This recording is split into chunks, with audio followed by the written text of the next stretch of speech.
24 мај во Рим. Убаво е чувството да се биде на гробот на Свети Кирил на празникот на сесловенските просветители, но уште поубаво е кога базиликата е исполнета со македонци. Митрополитот Дебарско-Кичевски господин Тимотеј чиноначелствуваше со молебенот во базиликата Сан Клемента. Црквата веќе 10 векови го слави празникот на сесловенските просветители, а Македонија чествувањето го започна во 1860-та. Нашата света црква го продолжува Свети Кирило Методијовото дело и традиција, бидејќи делото на сите браќа и било доверено уште пред 11 векови, кога добива своја независна Охридска архиепископија. Патот на македонците кои живеат во Италија денеска водеше кон базиликата во Рим. Срекни се што за овој празник се на исто место и горди што ја продолжуваат традицијата.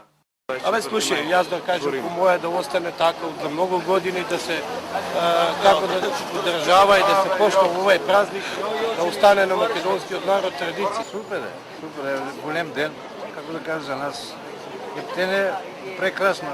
Свена можност им е вака од сите градови да дојдат, да се видат и така да се дружат.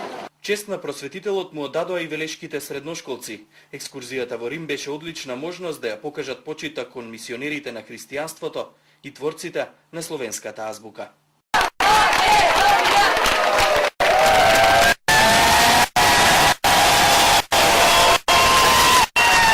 Базиликата Сан Клементе во Рим никогаш не била полна до последно место. Македонската делегација денеска во Рим ги привлече очите на сите посетители. Цител телевизија во Рим, Иван Кузмановски. Гробот на големиот словенски просветител Кирил е отворено послание и подсетник дека светото дело е вечно запалено кандило, кое најдалеку свети без оглед на временската и просторна дистанца. Мудриот учител како сонце огреа на земјата со своето учење, рече во неговата беседа владиката Дебарско-Кичевски Тимотеј, кој чиноначелствуваше со богослужбата на гробот на Свети Кирил во базиликата Сан Клементе во вечниот Рим. Во 11 век црквата го прогласила 24 мај за ден на светите просветители Кирил и Методи. Инаку заедно со македонската државно црковна делегација, која предводеше председателот на собранието Трајко Велјановски, на поклонение на сесловенските просветители беа и нашинци кои живеат и работат во Италија. Големо задоволство и чест за нашиот просветител и едно убаво искуство.